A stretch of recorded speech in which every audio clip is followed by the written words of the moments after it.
Yes, guys, welcome back to episode 4 of Lilywhite Lounge. I think episode 4, that seems Yeah. right. Um, yeah, another crazy week in the Spurs transfer window. Last episode, I think we pretty much found out half an hour before we recorded that Eze was going to Arsenal.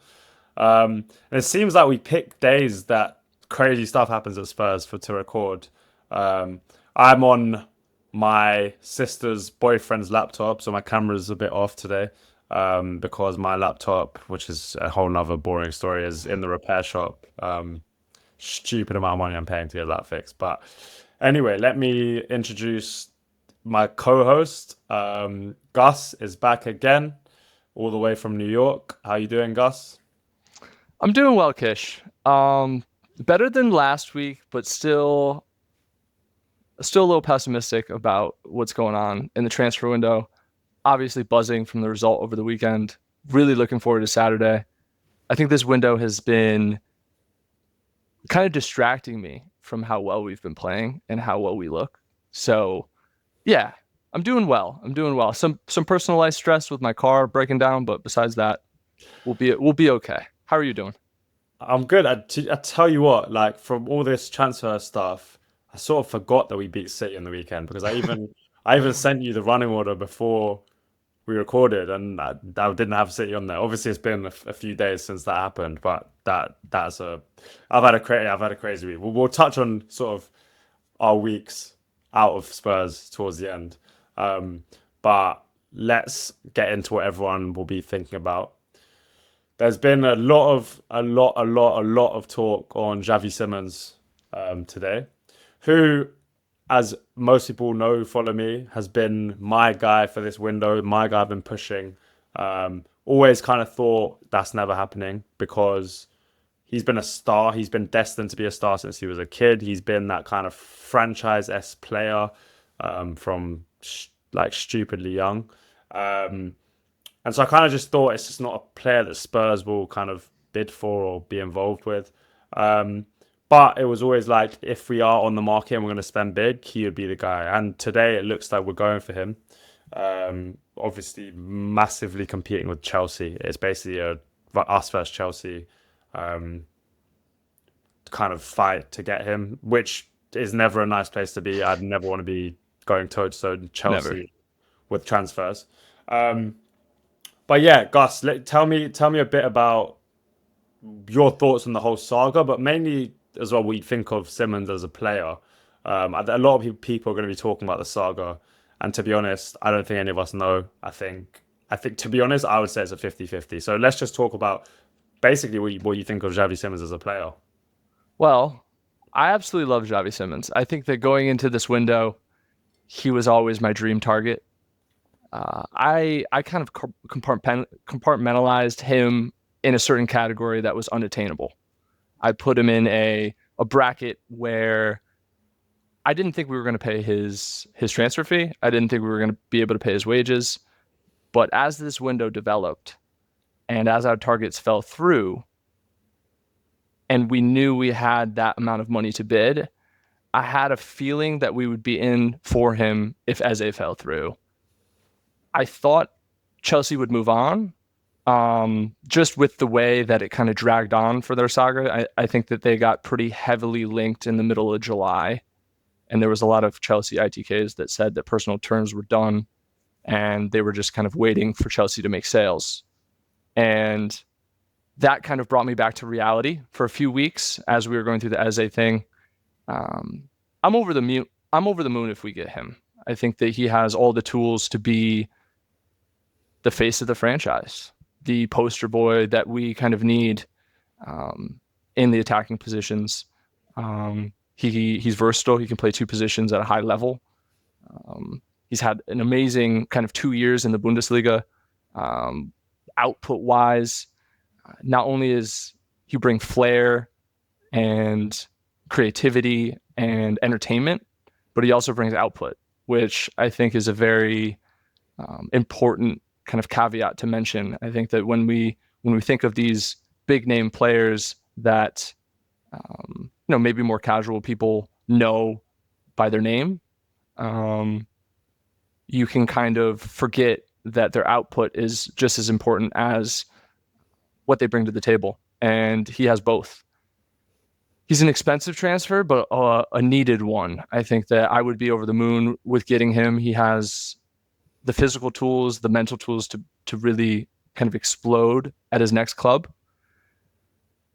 The Chelsea rumors are obviously make me nervous. I think that he was always kind of destined to go there at the start of the summer, and them kind of backing off and then re-engaging obviously makes me nervous with how our window is gone. Um, but he's always been someone I knew about. You can talk a little bit more about his emergence as a star from a very young age. But right now, I think that he's on the precipice of being a consistent star at the highest level. And I'm really excited. If we were to get him, I'd be over the moon. It would be probably one of my favorite transfers in a long, long time. But still tentatively pessimistic. Let's just say that. I'm interested to hear your perspective on him, because you have your ear to the ground about a lot of young players. When's the first time you heard Xavi Simons' name? Yes, it's mad because I think so. Well, I got on Instagram for the first time probably when I was what, like 14-ish, which would be 2014. I can remember seeing videos of Xavi Simons on Instagram when I was maybe 15, 16, which means he was probably 11 or 12. And it was this, obviously, I always like Barcelona Academy was always the creme de la creme of academies. And I think everyone knows that. And La Masia. And I was always interested in La Masia and just the way that the culture they provide, the football culture they provide, I should say, in terms of shaping these very intelligent, technical footballers. And he became sort of the face of La Masia and what it was about. And he was this guy with really kind of striking hair, blonde afro hair. But I remember just seeing his face everywhere, and like he was just a kid, obviously. And some of his clips were just crazy. He was playing center of the park, all action, kind of. Yeah, doing it all bit pretty much. And obviously it wasn't 11 aside. He was playing in like 7 aside clips or whatever for Barcelona. And everyone was like, this guy's the next one to come out of La Masia. And I think obviously there's so much in modern football now around these kids getting so much attention when they're children. But that was not really, that was a new phenomenon then. Um, and obviously a few have had a similar kind of hype, and a lot of them haven't hit what they should have, or Mm-hmm. they've done okay, but they haven't.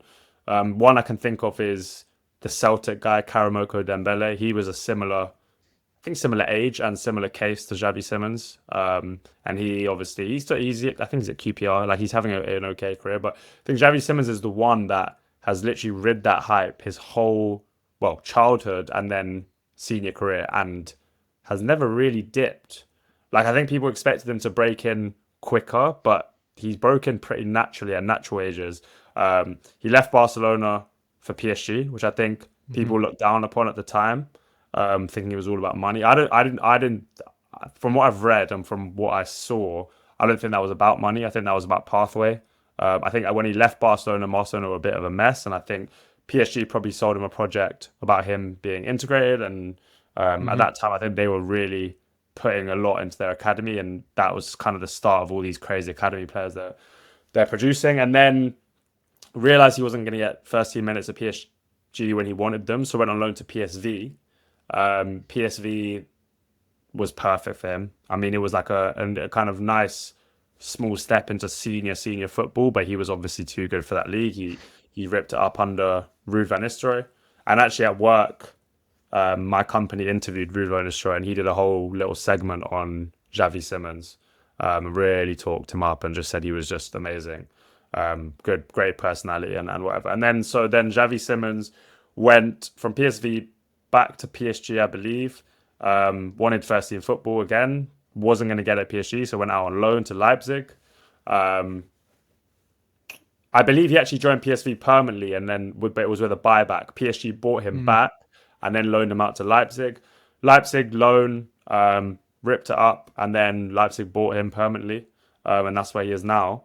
And I think what strikes me about that is two things. I think one is obviously the mental strength to have so much hype, basically being told you are that guy from when you're 12 years old. I know if that was me, I would not cope with that. It'd go one of two ways. Either I would crumble under the pressure, or I'd get too gassed and I'd be like, stop putting in the hours. And I think Xavi Simons has balanced that so well because he hasn't lost that, like, he still knows he's the guy. He knows he's top. He knows he wants to take responsibility, but he's also obviously humble enough to know, one, that he needs to choose his moves carefully. So he's not got this God-given right to get first team minutes just because of his name. So obviously he's left Barcelona, he's left PSG to get first team or to get minutes.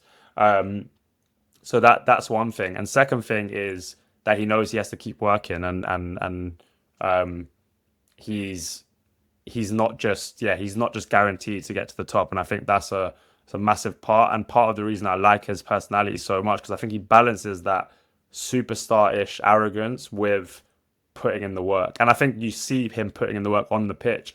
Obviously, a lot of these players, they get praised for their on in possession sort of magic, but him out of possession is tenacious. He fights. He wants to win games. He's a real competitor. So I think that's a sort of overview of him personality-wise. And quickly to touch on what you said about sort of the output, I think that's a massive point. And I think my favorite type of player, as we all know, is like a sort of technical magic kind of player.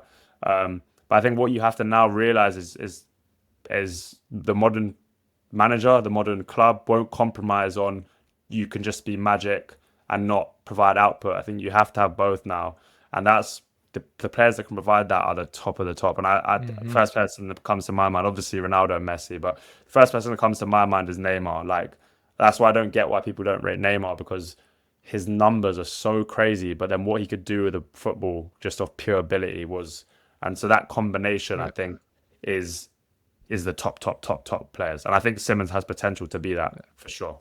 Those are the footballers you dream of, right? The ones that are easy on the eye, that keep you entertained throughout a match, that get you up out of your seat, that make you want to turn the game on every week, and you're disappointed when they're hurt or they're unavailable.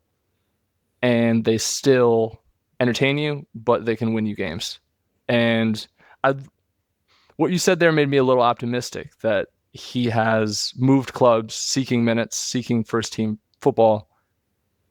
Chelsea is a little bit backed up right now. I mean, he would have to compete with Palmer. He would have to compete with Gittins and now Garnacho at left wing. So there is some optimism there. I think that your spin on it definitely gives me some optimism for the deal. I think that there's questions around if he's good friends with Odegaard and Mickey van de Ven and kind of sees us as a great move to advance his career. I love what you said there about his personality. It takes tremendous mental strength to not lean too much into your own hype. We see it in America a lot with basketball players, where their high school mixtapes get blasted all over the internet and everyone knows their name before they even commit. And then by the time they get to college, they have an ego, they have a personality that's really hard to deal with because they think they're better than the team or the coach. And everything I've read and seen about Simons is only positive. And it's cool to hear that you interviewed his former coach that sang his praises too. I feel like that's pretty rare for those type of platformed kind of star boys that the internet makes these big deals about, and rightfully so, especially in his case. It takes a tremendous amount of work and focus to stay as dialed as he is. I was expecting some sort of, kind of transition period after he left PSG where he would try to, get familiar with a new environment and a new system where maybe he wasn't the main man, but he went on a great loan to PSV where he was, and they platformed him brilliantly. And I think Leipzig has been a good step for him, and he's still only 22. He's in the 99th percentile for midfielders in the Bundesliga in almost every attacking category. 35 goal contributions in the Bundesliga over the last 2 years is incredible out of a 10. I don't want my doomerism to take over too much, but as much as this praise is lovely, I don't know if I can deal with another gut punch. I genuinely, I may need to log out and go private for a little bit on Twitter if that happens. Too much energy, deadline is too close, too many potential panic buys out there that would make me nervous. And I just don't want us to muddy the water going into a season where we look really good and we would have money to spend in January. So I'm nervous, but I have some optimism. I think that we probably gave him a pretty good proposal. There wasn't any kind of reports or ITKs that are coming out that are saying that Levy is putting any kind of roadblocks to this deal. He's going to offer him everything. I was talking to my friends just saying, like, give him everything. Just, I know this might be controversial. Give him number 7. Give him 250K a week. Give him everything that he needs, and see where it goes from there. But yeah, I'm cautiously optimistic. After you're a little bit there about how he has that personality, he wants to be that main guy, but he also knows that he needs to work for it. And I think that it could be good for us. Spurs just seems like the logical step if you're PSG Academy, forget the bar because Barcelona was when he was a kid, but PSG Academy, PSV loan, Leipzig loan, Leipzig permanent. That Chelsea jump for me seems too big, and that's not obviously like Chelsea are bigger than us. You have to accept that.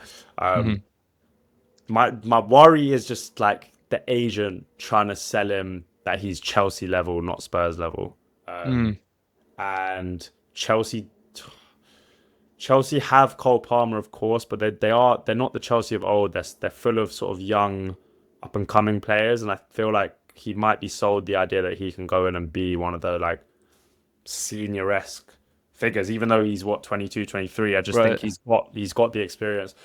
On the PSV stint before we move on as well, I think that felt like to me, that was when he first started playing senior minutes, and it felt like he was just ready for that. It felt like he's been waiting for so long to just show people who he really is, and that he's not just this guy on Instagram.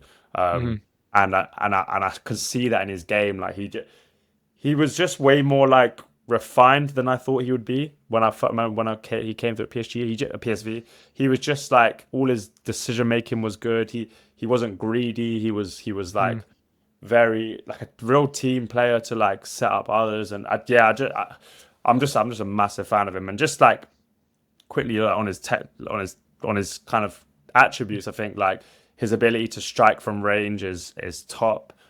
He has one finish that I always recognize that I love this finish, and it's you shape to curl it far corner and then reverse it near post. And Mbappe does that to the best. Like, he's the best player at it, and it often goes through players' legs because they're reaching out, and it swipes through their legs. And he's got that in his locker. He's great at he wants to kind of come deep and combine and pick up the ball off the back four or the deeper midfielder and then progress play. And he's good over short and long distances at carrying. A good passer, especially in like tight areas. I think he could be a bit more expansive with his passing. He's definitely got the ability. And then the one kind of weakness I see in his game is mainly that he's very one-footed, very favourable to his right foot, and that does come with a mitigation that he's very good with the outside of his right foot, which he uses a lot. But that is one kind of thing that closes some potential angles for him. But I mean, he is like a game changer signing. In terms of if it doesn't go through, I think you're right. I think it's stupid because the thing I'm most worried about isn't the window. Why is the thing I'm most worried about Twitter? Like that's just the thing. Like, I should just be able to, because I'm not worried about our season. I'm not. Like No, me neither. I'm potentially worried about us not going to where we can do, and I think we really can push on this season. But I'm not worried that we'll qualify for Europe. I'm sure of that. So it's just like the embarrassment of it. Not even the embarrassment, but I can't be bothered to like face it again. Basically, I can't be bothered to start over because we spend so much time as of recently, I mean, at least this winter, we've spent so much time on deals. And I see other clubs being able to finalize a deal within 24 hours, 48, and I just don't see us moving that quickly on other targets. I know that we've had calls into other players, but I just don't see it advancing where we can work on a 10 and then also get the left wing in and maybe a center back since Vucevic just went on loan. So there are some holes that we have to fill, and we're not good at doing multiple deals at once. So there's the embarrassment of like the third time being rejected after putting in a bid that was accepted. But also there's I have a little bit of anxiety about what those last few days will look like. And I kind of touched on it, getting kind of a panic buy that doesn't really fit, overpaying for someone that maybe isn't going to be here long term. I quickly want to touch on what you said about his technical ability. The reason he's my dream target is he is a little bit of everything for me. I love, like you said, I love how tenacious he is. His work rate is really good. Looking into some numbers, I mean, he averages almost 10 to 11 kilometers per game, which is very high for work rate. But he sees the whole picture, and I know that he's one-footed, but he really likes the outside of the foot with his right, and he sees that full picture much quicker than other young players that I watch in that position. And I think that he's one of those players that you want to see in the big games versus another 10 to see how he stacks up. You want to see him against the best defenders in the world, in the most physical, fast-paced league in the world. You want to see him at that stage, and I think that to see him in our colors at our stadium would just be kind of just ecstasy. It's just a dream, and that's why it would be gutting to lose out on him.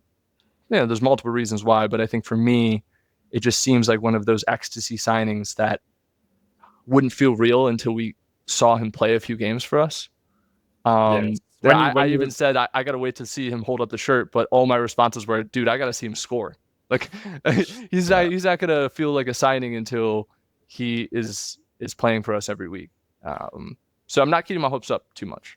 Yeah. When you that whole monologue is the first time I've actually pictured him in the shirt. I feel like I have like a mental block with these signings now, where like I say, especially yeah, this summer, I can speak on it off like automatically, but I'm never actually thinking, yeah, he's actually going to play for us. Like I'm in some like kind of autopilot mode where, but like that's the first time I've actually imagined him like at the stadium. I'm so my bad. It's crazy. But yeah, I mean, yeah, it is what it is. I really, really hope this one gets done. Out of all these sort of sagas we've had, this is the one for me that like blows all those out the water. Kind of makes up for how shitty this window has been. I'm not sure they got about it in the right way. Like I feel like they've fallen onto this. But if he actually signs, then who the hell cares, really and truly? Yeah, who cares? And like your last point on this, I think you're right about the sort of the awareness and the kind of awareness of what's around him. In terms of that sort of awareness, don't get twisted. Number 10 is the most congested, tight, quick thinking position on the pitch. I stand by that. You're often facing your own goals, so you're often like trying to receive on the half turn, but there's often two defensive midfielders there, potentially a defender stepping up or whatever. They're so tight in there, and also it's the most vulnerable place on the pitch, so teams always want to protect that center of the pitch. So that area is like dangerous. So everyone's going to be protecting that. So I think having the vision and the awareness in that area and looking like you have more time in that area is another major sign of a good player. And he has that. So I think, there's only really positives to say on him. Obviously, if he goes to Chelsea, then I'll try and squeeze out some kind of negatives. But hopefully, maybe by the time we come off this call, he'll be holding up the shirt. But, let's see. I got a notification. Some reports are saying he's he's in London right now for 48 hours. Leipzig gave him leave for 2 days. He's probably partying out in London right now. He probably made his decision already, not telling anyone. Friday morning they'll drop and it'll be the decision. But he's probably enjoying life right now, knowing that he is moving to the Premier League. Let's quickly move on to. I don't want to spend too long on this, but Lookman, who a few people have kind of murmured around him being a target, and I think this is quite a likely target. It hasn't been properly reported yet, and I assume that's because all the focus has been on the number 10. But I think obviously Savino seems to be off. We know the club want another left winger. I think Lookman for me is a no-brainer. Um, yeah, I think that is another player who comes in and makes an immediate impact. And Spurs fans for years have been sort of complaining about the lack of signings that make immediate impact. Or Lookman and Simons are two that guarantee us output, guarantee us improvement. Um, and just for me, they're both guaranteed hits to a certain extent. Obviously, not we don't know how to what extent they'd be hits, but for me, they're both just guaranteed players to make an impact. Um, what what are your thoughts on Lookman in general? I'm the first one to say when I don't watch a player much, I'm not super tapped into Serie A. I know about how good he's been the last 3 years. Obviously, scoring a hat trick in the Europa Yeah, League I was final gonna ask. I against. assume you've seen those goals. Oh, of course, Yeah. of course. Yeah, I was watching that game live. I caught the first half at work and then sped to the bar. Almost got pulled over. That's a different story for another day. Um, but yeah, no, I sped to the bar to watch the end of that. Scoring a hat trick in a European final against an Invincibles team is kind of storybook. Uh, he's modern day journeyman. Really, he's been on 6 different teams. He's went out on loan. He's been in the Premier League on 2 separate teams. He's been all over the place, and I think that there's a lot of skepticism from people who just remember him from his Premier League days, and there definitely is some hesitancy from some fans maybe that aren't tapped into Serie A, just like me. I think it's a no-brainer just for where we are in this window. His age and his ability to come in and provide goals right away. He can cover striker. He, is dangerous in a lot of zones on the left. He is a good dribbler, good carrier. I know that his ball striking is top. He's able to create that extra yard of separation in the box. He does what we were talking about earlier, where he looks like he's opening his body and he will drag it near post. Yeah, I think that the combination of Kudus and Lookman could be really deadly. I think that they have maybe not identical toolboxes, but they excite me equally just with the maturity and the assuredness that they would bring as a combo. I think that you can't really honor one more than the other, and there's a lot of there's just danger all over the pitch in the final third for us if we have both of those guys. Some concerns, obviously. I think that AFCON is a big one, especially if we're signing someone who's a little older, who is supposed to hit right away. Right, losing him for maybe a month or month plus in the middle of the congested period of the season with Pep might be a little tricky to deal with. But it's just one season. It's the first season, so once we get through that period, we won't have to worry about that for a little bit. So that isn't really a big negative for me. I know that that's something that's on people's minds because of our history with injuries as of recently. So people are always worried about our depth, but I'm all over it. I think that 50 million euros is a good price tag for a guy who adds immediate goals, maturity, kind of has played on at this stage, under the lights, in big occasions. So yeah, I would be really excited with him. I think that adding Simons and Lookman is the perfect ending to a very tumultuous, frustrating window. But man, if we get those two guys and land on our feet, I don't think we'll remember any of the sagas we went through by the end of the year. I mean, obviously it'll be kind of the inside joke of our fan base, and it would be fun to be like, remember when we got a here we go for Morgan Gibbs White. But Yeah. I think that if we fall face first into these two guys, I'm not really sure what the narrative around our ownership and our front office and our board would be. It would be a wild conversation all season just about how we kind of fumbled our way through the summer and ended up with two guys that make us better immediately. Yeah, I really don't know. I don't know what the mood would be like. I think for me, I'd want more direction, but I wouldn't necessarily. To me, it's not really ever been about the money. Hmm. For me, it's been about the kind of lack of organization, the constant kind of antics just around the transfer window, never being efficient in what we do, never really having a set plan. I think that's more of an issue for me. I'm not asking us to go and spend stupid money. I just want us to have a plan. But just on Lookman, there's a few things you said. I think one, I'll just say my favorite line again: development is not linear. Um, Lookman seems to have hit his peak at a later stage than some players, which is fine. That happens. Ousmane Dembele did the same. Um, that some people just get it together at a later date, and he had failed loan spells. He had okay spells in the Premier League, but he really found his feet at Atalanta. And the Serie A is not an easy league to score goals in. It's not.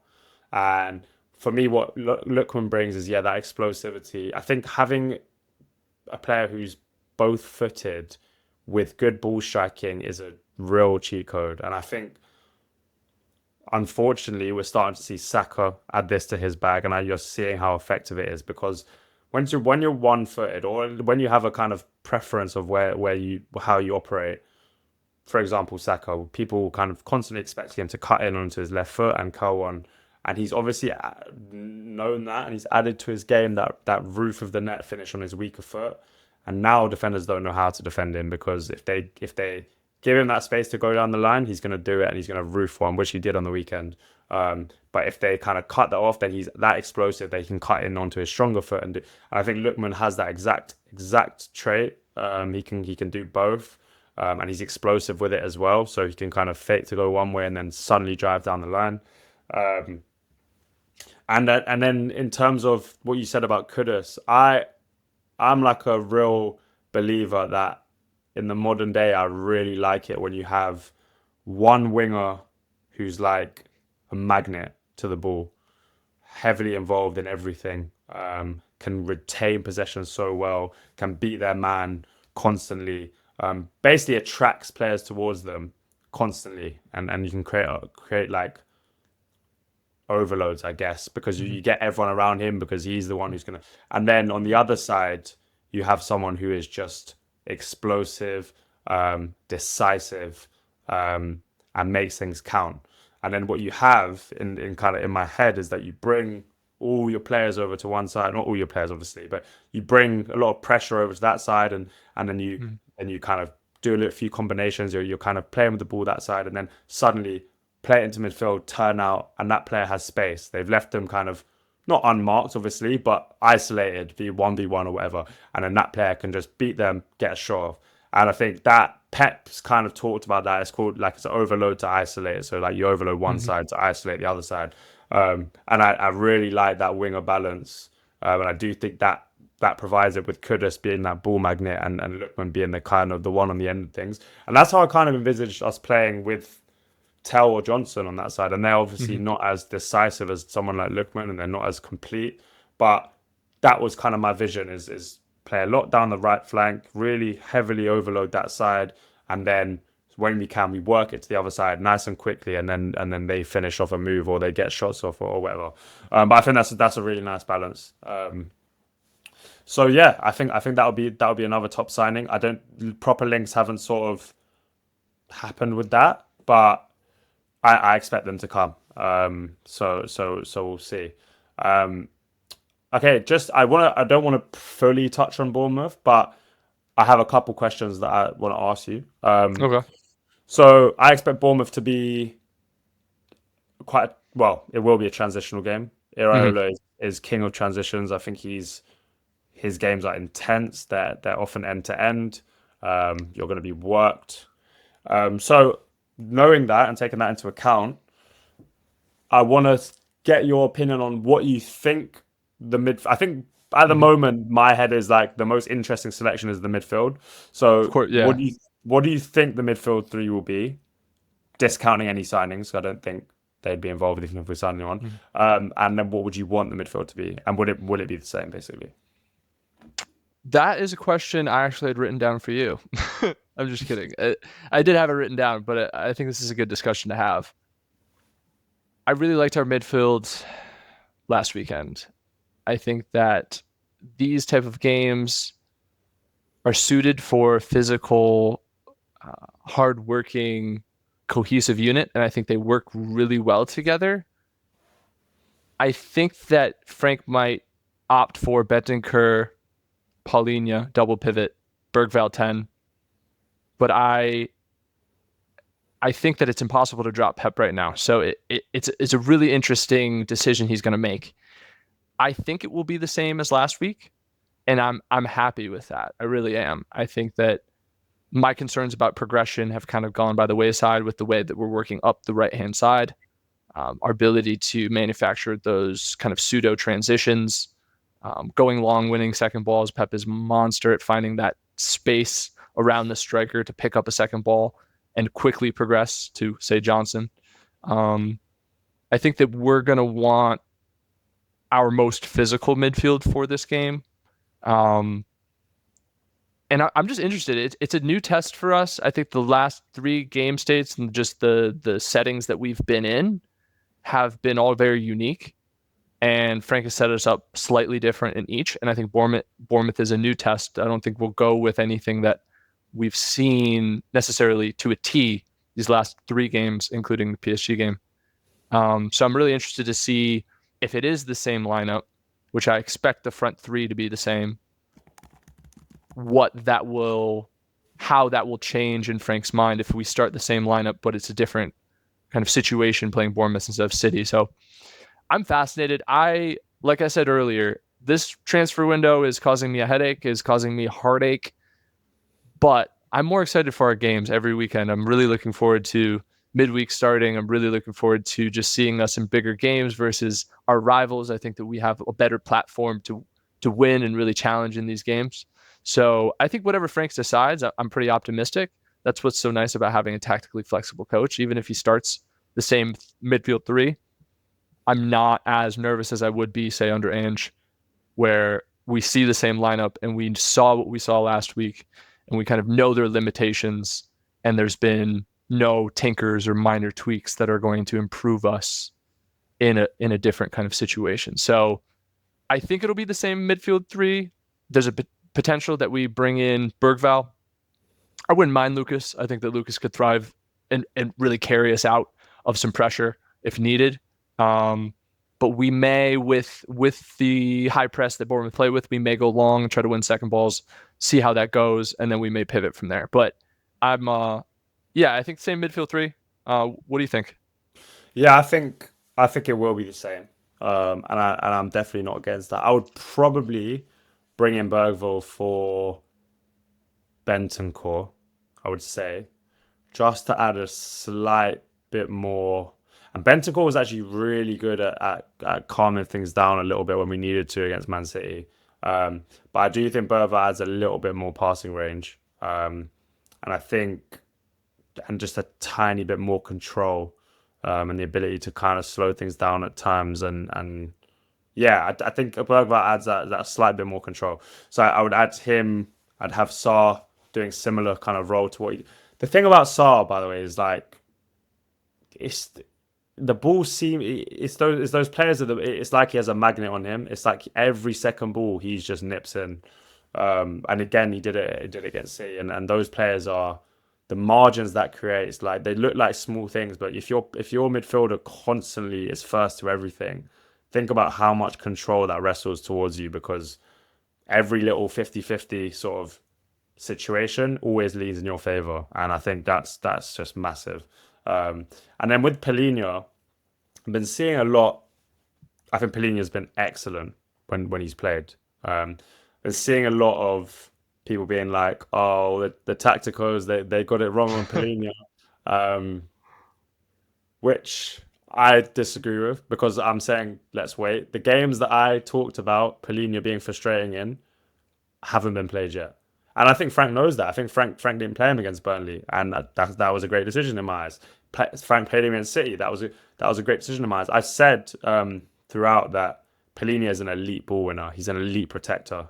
Um, and that is an elite player to have.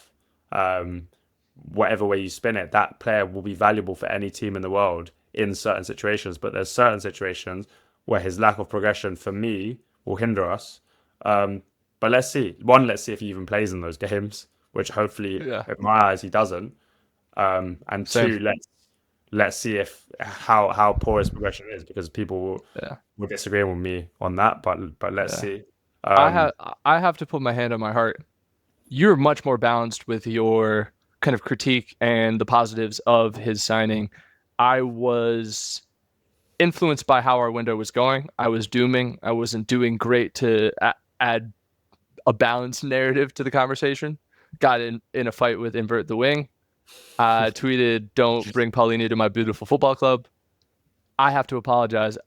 I'm not going overboard. I think I'm balanced with you and agree that there are certain games where he's going to be so important for us. He is kind of the glue to protect our back line. He can fill in between our center backs. He can fill in the half spaces. He's really just an accomplished presser. He seems to always have the right body shape to get the ball, and he seems his engine is just nonstop. He's a worker, and you could see some of the challenges he won in City.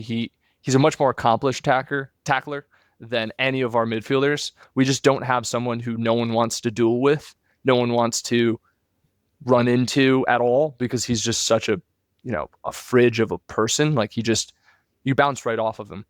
And there was a lot of negatives for the progression side of his game. Um, but if we can limit those touches, if we can limit the amount of responsibility we give him, I think I came around to it a few days after we signed him that Wait, as long as quickly on that, that's yeah, a good point, because I just want to note that against Man City, when we built up, he was nowhere to be seen in build up. He just got out of the way and Bentancur did all the dropping deep, and in possession they kind of swapped, and Bentancur would be slightly more advanced and Polina was sitting in. But in possession, but Bentancur was the one going picking up the centre backs, and Polina would just stand out of the way. So yeah, that's a good point. when he was under pressure for City too, he just cleared it too. Like he didn't try anything fancy. He didn't try anything kind of out of his abilities, which I think that was I'm actually pretty proud of my uh, balancing of my narrative after we signed him. I think I tweeted something on my private that was something along the lines of, as long as we can limit his role to what he's good at, he's going to be an amazing signing. But if we ask more of him than he can provide, we're in trouble. And I think that I think our midfield's pretty deep. With the profiles that we have behind him, as long as they can stay fit, we should be able to rotate him nicely into just the games that he's kind of suited for. I think it'll be great in the Champions League, in big ties, just to have as an option. If one of our midfielders is struggling, bring him on at halftime, get him stuck in, win the ball back, create some transitions with some high turnovers. Let's see what happens. But yeah, I'm staying pretty balanced about it. I'm very happy with his first few weeks here. There's no doubt about that. I was totally wrong about the negative side of the transfer, and I'm really looking forward to seeing him in more games. Like you said, he just adds so much stability, so much composure when it comes to the defensive side of the game. Yeah, and on Bournemouth, I think we want a bit of that. We want a bit of stability. We don't want to turn it into a us v them out, because you never want those, like, as a top club, you should never be pitching yourself in a way against these kind of clubs where it should be end to end and anyone can win it. We Right. should have control of this. We should be dictating how this game unfolds. And people like Polina, not totally just him, but that kind of player brings a lot of let's win this ball back and play it simple and let's get a bit of control. Not that he's going to control it himself, but the fact that he can win it back and play simple and give us a bit more possession. And that Mm-hmm. way I think is key. Just yeah, quickly. Obviously, the Champions League draw happened today. Um, looks like a Europa League draw to me, which is, I mean, good and bad. I They, mean, they told us we they how do told you? us we would never play these teams I know, in and yeah, Champions all League. of them. What's going on? How do you feel about Champions League in general as like a match going fan? For me, Yeah. I like a blend in the Champions Hmm. League. So I like some easy games, but I also do want to see the top players live. Yeah. And then I also start to look at some of the away games potentially and what away days I could do. Hmm. Um, and so that all comes into my thinking with the draw. How do you tend to want it to unfold in terms of the draw? Do you just want the easiest possible? I I'm similar to you. I really look forward to those big games in the group stages, well, in the league phase now, I guess. Um, I saw a lot of people on Twitter talking about how they wanted us to face bigger teams for those away days, and they were kind of complaining about the quality of the away days. I know people are happy about Monaco. I'm happy about Monaco as a viewer who's not going to be there. I love that I'm not team. really. Are people happy about Monaco as an away I day saw then? I saw some people that were happy about Monaco as an away day, just as a Yes. city. Yeah, Their stadium is never sold out. Every time I watch their games, no. it's like half empty. For So me, it's a weird place to mix football and holiday. I don't know. The holiday there is like you're on a yacht and you're yeah, spending stupid money. Yeah, yeah, I don't know. Yeah, in terms of away days, that's what I was gonna say. Is like the away get the away games aren't even. I wasn't really that bothered about them being small teams. I just wanted fun yeah. places to go to. Frankfurt, a horrible place. Um, Wait, that was somewhat. you No, went I last. didn't go, but Oh, okay, I've loads of my friends have gone, and okay, a different away. Some of my West Ham friends have okay. gone for when they played them, and then some of my Spurs mates have gone, Mhm. and they just said there's just nothing there. Fair Um, enough. and then Bodo would be very interesting away day, but there's like their capacity is so small that I wouldn't get a ticket, and it's far and it's expensive. Monaco, yeah, like I said, it's not like it's a bougie place to go, but it's not a great like place to go out with your mates and stuff, Yeah. unless you're Jeff Bezos or whatever. Um, and then PSG, that's for me a perfect away day because you're playing against one of the best teams. Paris would be fun. It's local to me, like it takes like an hour and a half to get there. Hmm. Um, so that for me, that's a perk. So if I can get that Yeah. away, would be great. And obviously, you get to see Desiree Doué and Dembele. So the one I Yeah. did want though is I wanted Barcelona at home. I just wanted to see Lamine. I wanted to see Lamine. I Um, wanted to see Spence versus Lamine. yeah, that maybe that'll happen in the knockouts. Yeah, We'll see. maybe we Yeah, can. I don't know if we. I was gonna say we could cross our fingers, but I don't want to play them in the no, knockouts. not in the Yeah, knockouts. no, no, no, No. no, no. um, But yeah, one of four away days is not a great, yeah, not a great pull. no, and I'm not Yeah. asking for much. Like I'm just like a Just fun asking for city. one more. Yeah, like yeah, Yeah. yeah, like When the draw Dortmund. came in, I'm happy we're as an American who's not going to go to the games. I'm happy that we're playing Dortmund. I'm happy we're playing Monaco. Those are two teams I really enjoy watching when I'm not watching Spurs. So I was saying with the Bodo and the Frankfurt polls, I built that draw brick by brick. Like it felt like, oh, those are four teams that would be cool to play again, or for the first time in a while. Um, and we're playing Monaco away, right? So Dortmund's coming. I think that it'd be cool to see Garassi. I'm a huge Garassi fan. Yeah, I like him. Um, at our stadium. So yeah, I just feel like we've I'm played all excited. these teams before. Like, Yeah, we have. like Dortmund, I feel Nothing's like new. We've played loads of times. Like we definitely have. Yeah, PSG, we literally played in the Super Cup the other day. yeah. Villarreal, no. Mm. Frankfurt, we played in Europa. Prague, I Bodo don't we know. played. Bodo, we played. Copenhagen, no. And Monaco, we played in the Champions League a few years ago. I think the first year. But yeah, not so Mhm. much then. But you know what I mean? I just wanted to, I don't know. Something new. Whatever. In terms Yeah. of actually competing, I think we should fly through. Personally, I think we should fly I mean, through. the strength of the draw was like best. I think we got the best. Oh, 100%. the weakest strength of the draw. So like, I think it was like the best. You see, Ranked. PSG's run is crazy. It's like Oh my God, every game they is got it's a tricky fucked. one. Yeah. Yeah. Um, okay, cool. I think we should move on to the questions. We got a few questions. Got I'm some good gonna ones. do I'm gonna do two football and two non-football. Okay. If that's all good with you. I had a Sounds good. couple marked. Hold on.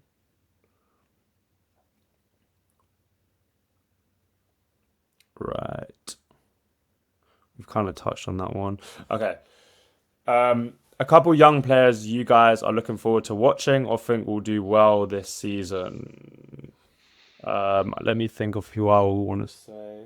I have one, but I don't know if it's a layup or not. He's already balling. He's already.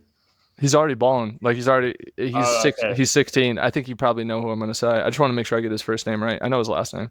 Yeah, Come on. I'll say Go on, yeah. Jeremy Manga.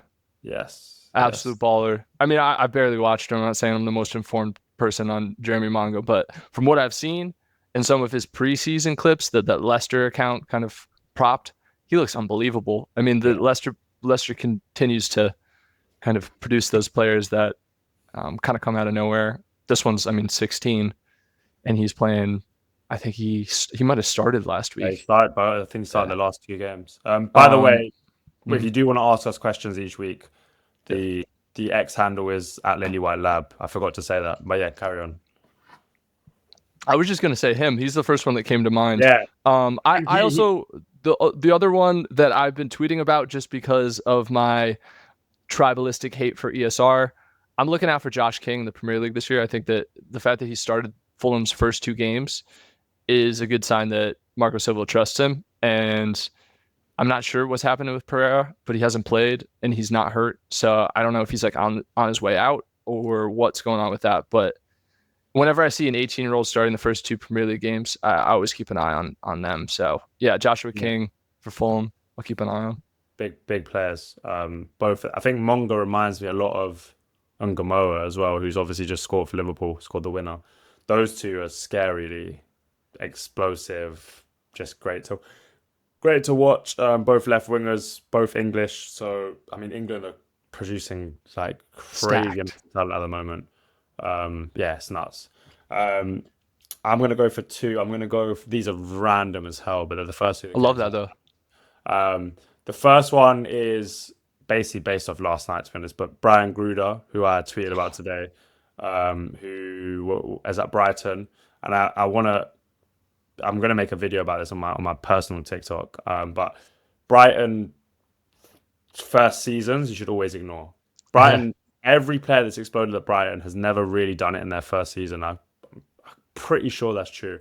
I'm trying to think of someone who has, but Caicedo, Baleba, um, Mitoma, all these guys took a season to settle in. Whether that was out on loan somewhere, or they just kind of had played a bit part. And I think Gruder last season had that sort of introduction season. He showed moments, and then this season I really do think he's gonna explode. Maybe not straight away, but I do. His footwork is so good. Like the ball's just on a string for him. He has that kind of Musiala-esque ball control where the Mm-hmm. ball's just stuck to his foot. Mm-hmm. Really nice, like stylish left footer. Plays off the right, but can play 10 as well. Really just nice player. And then the other one, um, I'm gonna go for. Oh, who should I go for? Yeah, Mm-hmm. Karetsas, who made his debut for Genk at 15 or 16. I think he's 17 now. He's Belgian Greek, but he's declared for Greece. He scored in his national team Uh-huh. debut. Greece have a really talented group coming through, by the way. A Yeah. couple of those are O'Brien as well. But yeah, Mm-hmm. he's like the crown jewel of that generation, but he's the youngest as well. He's Mm-hmm. a 10 who's like just your classic number 10, really, like just really technical, low center of gravity, a bit El Canusish, similar like height and stature. Obviously, both came through it at Genk as well. Mm-hmm. So, and I think Arsenal bidded for him this summer. So he's Oh got yeah, that's who you're yeah, talking about. Okay. yeah, he's got big suitors. Yeah. I'm sure like he'll have the pick of his clubs when Mm-hmm. he moves. So Yeah. Who's look out that? for those two. Who's that Brighton striker Yeah, that is Greek? they've got two. They've got Yeah. Simas, who scored Simas. two yesterday. And if you get a chance, go watch those two finishes because they're proper I finishes. saw the Like, first one. Yeah. yeah, just confident, like just strikes it so cleanly. Yeah. And the other one's Costulas, who's a year Okay. younger, I think, and probably will take a bit longer. Okay, Yeah, you're so next. right about the taking a year for Brighton players to settle in because they bought so many players last summer, and I was kind of confused on like how are they going to settle all of these players in to their squad Yeah. and integrate them, and they do a great job of not rushing players, giving them a year, and then kind of if they don't make That's it in the second year, that's a it's great point because I think sometimes people say, Why doesn't everyone just scout like Brighton? Why doesn't everyone recruit like Brighton? Why don't we just buy the players Brighton are signing? It's not really about the players they're signing. It's the way they integrate them. It's the Hmm. pathways. Um, every club knows who the talents are in the world. They're too rich. They're too well resourced to not know the best talents in each country. They of course they do. If we know them, they of course know them. But I think what Brighton do so well is create that pathway and have a real structured plan. Okay, maybe we'll sell Baleba next summer, but they already have the kind of replacement in mind, and they do the same with managers as well. I think they do a great job at that. Hmm. I'm gonna ask okay one more football question, which is Okay. I have an answer for this. So if you need to think, which players from way back do you think would thrive in today's game? Obviously, barring the obvious, but Yeah, you I, go. I got to think on that one. yeah, I'm gonna say Seedorf, Clarence Seedorf, and I think Seedorf was so complete, but so athletic and mixed with intelligence. Um, I think a manager would love that profile right now. It'd be like just so good in transition because the ability to run, the ability to connect things, just like a proper, well-rounded, modern central midfielder who can do everything, and slots into any kind of system. I think he scales really well, translates really well. Um, I think he was probably a little bit ahead of his time. Um, yeah, so because I think back then there was definitely more specialists, Mm. and I think players are more complete. I'd say now. We're even talking about with Paulinho. I think like everyone's looking for the complete player, and rather than like finding specialists in each role, you want players that can do a bit of everything.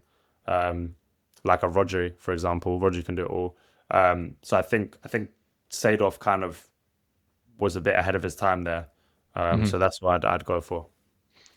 I don't really have an answer for this one. I'm gonna hold my tongue because I don't want Yeah, to. no, I don't don't want to just speak on something I don't know. But I know a lot of players that I would love to see play the modern game. yeah, See how they translate. Maybe they weren't as athletic as you need to be nowadays, but they had the technical and flair to, yeah, kind of work in any yeah, setting in any era. Um, but yeah, I think there's a lot of players that I could name, but they're all probably big names that people would be like, oh, of course they would. Give us one. Um, Give us one. like I want to see Gaza. Yeah, So like I think any of those players that like we know of that are kind of icons would be cool to see. But yeah, I mean, I'm gonna revert back. Like, I want to see Berbatov in the modern game. Like, yeah, he would remind me of like a much more complete Xerxes. yeah, Um, yeah, for just sure. his ability to combine and kind of piece attacks together by himself. He would just be such a weapon for the top clubs to have. Any proper nine, really. We don't really have the. There's not very many No, anymore. it Um, makes sense why I love Xerxes now. You just made that comparison because I yeah. do. I've all my friends are like, I don't get why you rate him so highly, and I'm just like, no, you just have to watch him. He's so He had a year to kind of warm up to the speed, and yeah. He took now a he's warmed while. up, and now he figures like he He should go knows how back. much Yeah, he time he should go back has. to Serie A. I think. I Oh, he think would he'll tear thrive it there. up. Yeah. Okay, that's it for the football conversation, guys. So I hope that was a good amount of time. We're gonna dedicate 10 minutes to get our heads out of the stressful football space. Um, Yes, sir. okay, so let's have a look. I had one good one. Where is it? Oh, I forgot. I've lost the good. Oh, here we go. All right. I'm gonna do two-man table rather than four-man table. But Okay. the dream two-man table at the pub. Um, some variation. So you can have a sports person, an actor, an historical figure, a musician. Just choose two, but obviously not two from Alive the or same dead, gender. right? Huh? Alive or dead. Yeah, yeah, yeah. Okay. A lot of pressure on this question. I I feel like know. it tells the viewers, the listeners, a lot about who we are and what we think Yeah, of. I think anyone who knows kind of where I've said I'm from in New York knows that I might say this answer. A huge icon in Syracuse is Carmelo Anthony. Longtime Denver Nugget Nick, just got inducted to the NBA Hall of Fame. He's just like a culture icon for me. I think that every person that I've talked to that got to know him while he was here, saying his praises. He's down to earth. He's got style. He's got personality about him. I think he would just be a really fun time to have a pint with, just sit down at the pub with. And then the other one, I'm thinking maybe. I know this is going to be a weird one because I'm American and you guys probably all have your own opinions about her over there, but I'm an Eagles fan, a Philadelphia Eagles fan. And for some reason, Princess Diana always wore Eagles sweatshirts. I'm not sure why, but there's so many pictures of her wearing Eagles sweatshirts. And weirdly enough, I've had this like itch to like wonder why, and I can't find it online. Maybe she just liked like our old logo or something, but I would love to just ask her why she wore Eagle sweatshirts in the 90s. Like we weren't even good. Like we were bad. And she was wearing that kind of stuff. So I think it would be cool to pick her brain.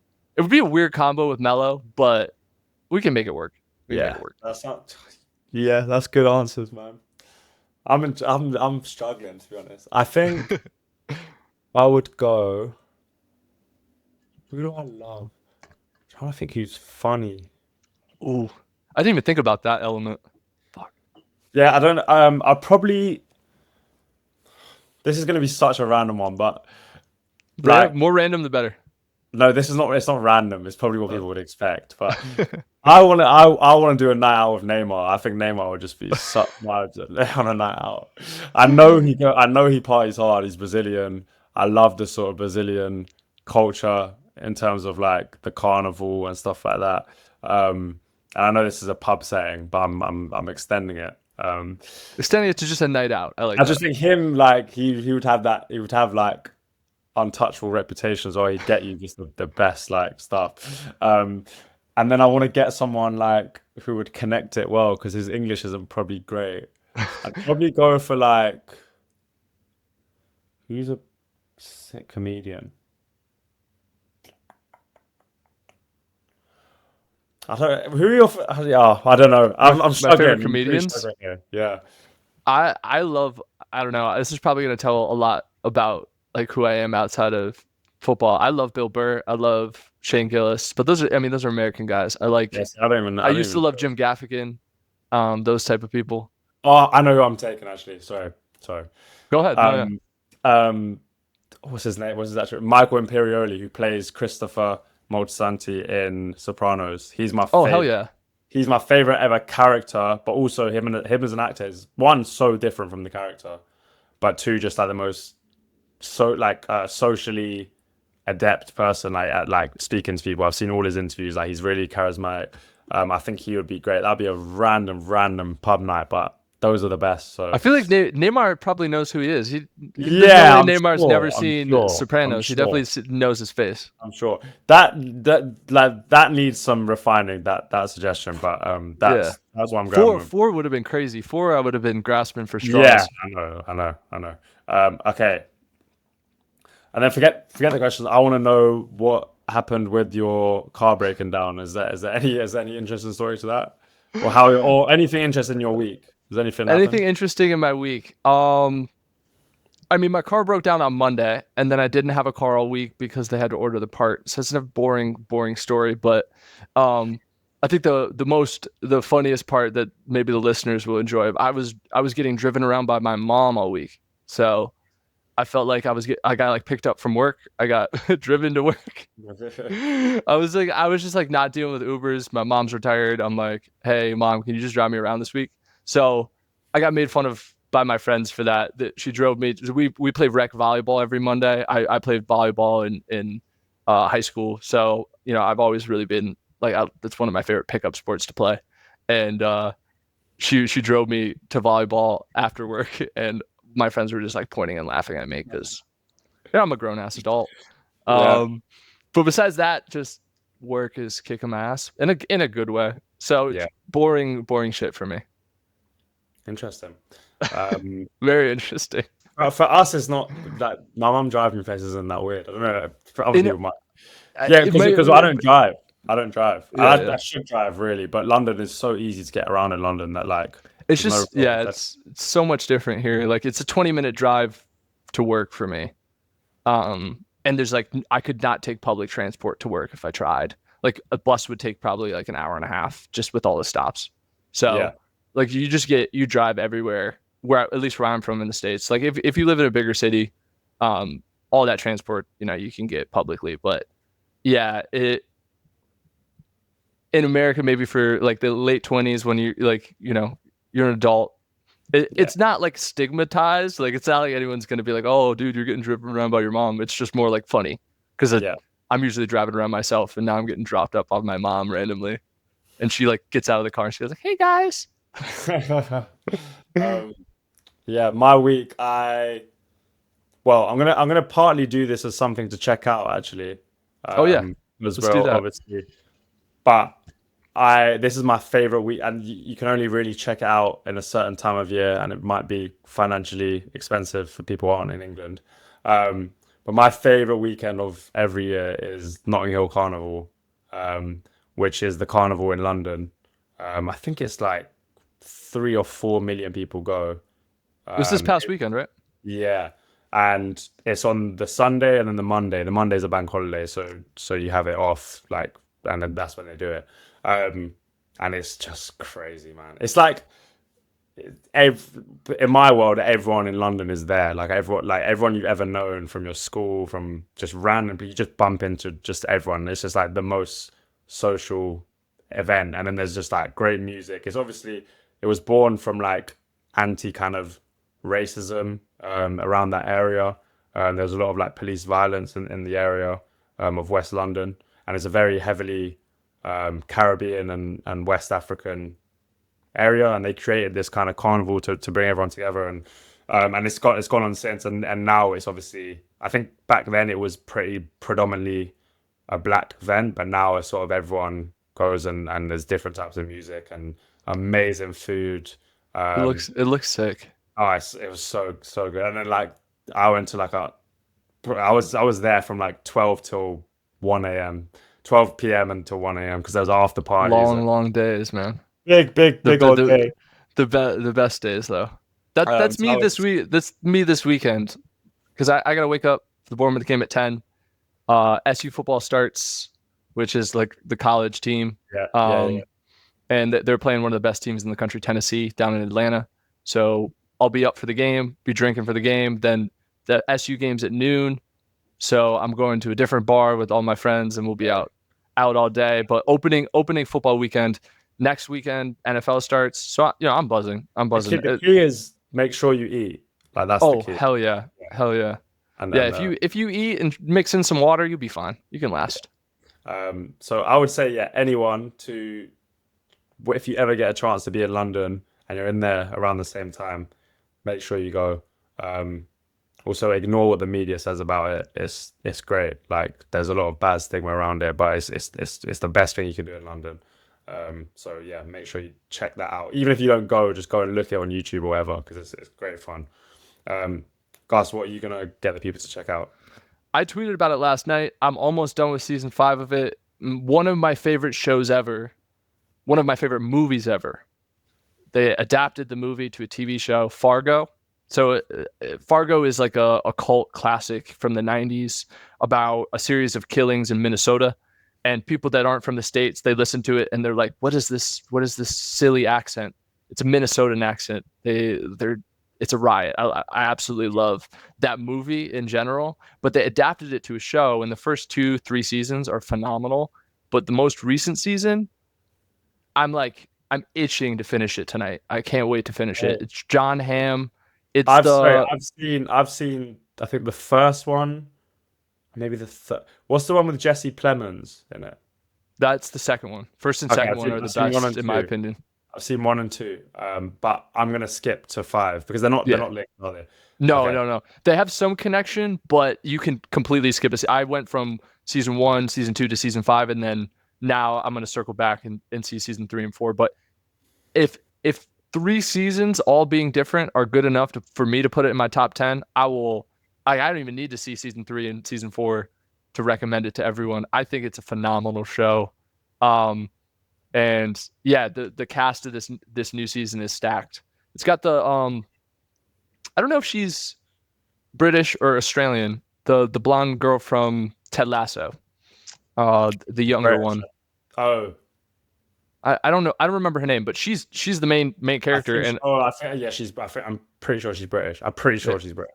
she's really good. She blew my Yeah, mind. And then John Hamm, one of my favorite. I'm a huge Mad Men fan, so like yeah. that's my other recommendation. If Oh, is he? What's he's his name? The main he's guy. the yeah he's the main Yeah, bad guy. yeah. So it's just phenomenal chemistry.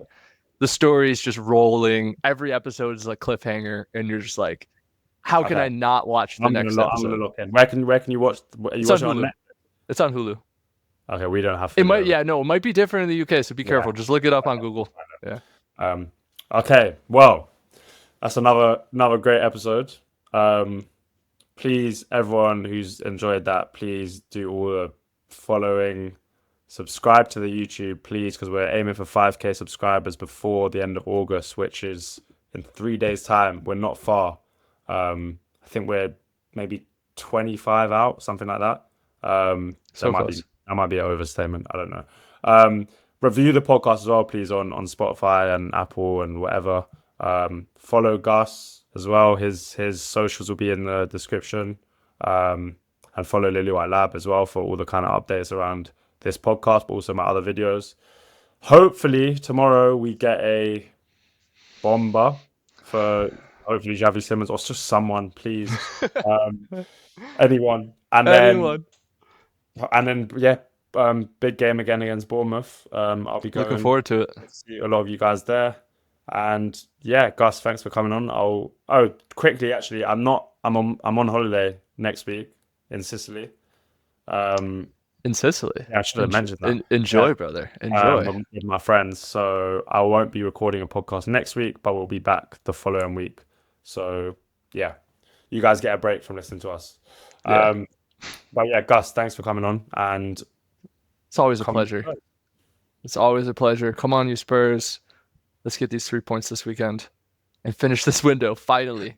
But thank you guys for listening. We always appreciate any love and support you guys can give us. So happy to be here as always. Nice one. Thanks, guys.